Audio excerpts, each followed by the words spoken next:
What's up, guys?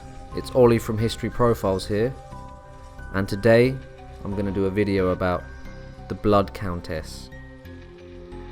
The Blood Countess, whose real name was Elizabeth Bathory, was born in 1560.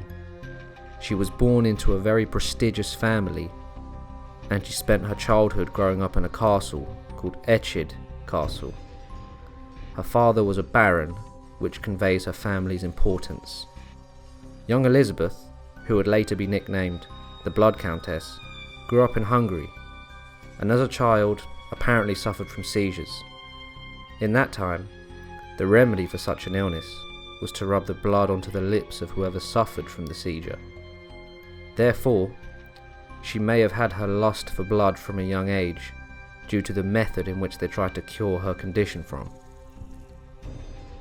Young Elizabeth was raised as a Protestant, and she was gifted in linguistics, learning German, Latin, Hungarian, and Greek. She had all the things a young girl would want: wealth, a fine education, and a high social class. Elizabeth was engaged to be married to Fernec Nadasdy, the son of a baron. The couple were married when she was 15 in an extravagant Hungarian palace. He gifted his new wife the castle of Chete in present-day Slovakia. It was an extravagant castle with at least 17 surrounding villages.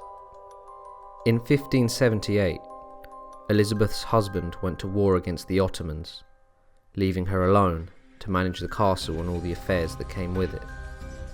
While her husband was away at war, the now Blood Countess gained an appetite for the blood of young girls. The acts she committed ranged from driving needles through her servants' lips, beating them bloody, leaving them to freeze to death in the cold conditions. Once she had enough with toying with her victims, would she finally kill them, and then bathe in their blood in an attempt to remain youthful. She lured many peasant girls from the surrounding villages with the promise of jobs in the castle. Little did they know what the Blood Countess had in store for them. It is said that hundreds of young girls went missing in the castle, and once they secured a job with the Countess, they were never seen again. Eventually, rumours started to rage around the castle and the surrounding villages that the Countess was a vampire and was feasting on the flesh of those young girls, drinking their blood out of chalices and, of course, bathing in their blood. Her thirst for blood was insatiable. Her accomplices would bring up a girl, and the Countess would savagely sink her teeth into their faces and shoulders. This seemed to invigorate her for a short while giving her pleasure, as she was extremely sadistic in nature. Her psychotic tendencies were evident, as the Countess herself preferred to inflict pain on the young girls before finally killing them. The Blood Countess was such a prolific killer that the surrounding villages were running out of young girls, and whenever the call came to the village for jobs going in the castle, the peasants would hide away their daughters in fear that they would never come back.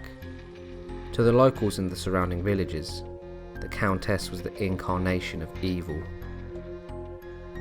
The Countess's lust for blood was so ravenous that in the end she resorted to luring noble girls to her castle, as she had ran out of peasant girls in the surrounding villages. After the disappearance of one noble girl in 1609, the parents became concerned, and after questions were asked, the Countess attempted to stage her murder as a suicide. This would ultimately lead to her downfall. Her reputation became so rife that her own cousin conducted a raid on her castle, in which he discovered many mutilated corpses of young girls, some with their eyes and ears missing. The only way to describe the sight is it was demonic. Not only that, the bodies were littered around the castle, a shocking sight to behold which could bring a man to tears. There were also many more girls imprisoned, awaiting inevitable death at the hands of the Countess. The Countess and her accomplices were arrested, and under torture, her accomplices confessed to the murder of 650 people.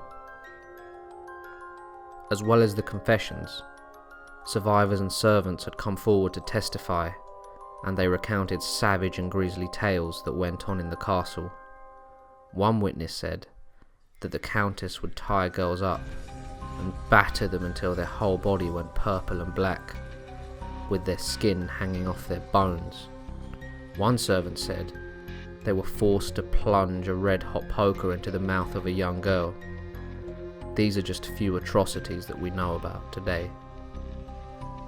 The Blood Countess was never put on trial due to her social standing. However, she was locked away in a room for 4 years until she died in 1614.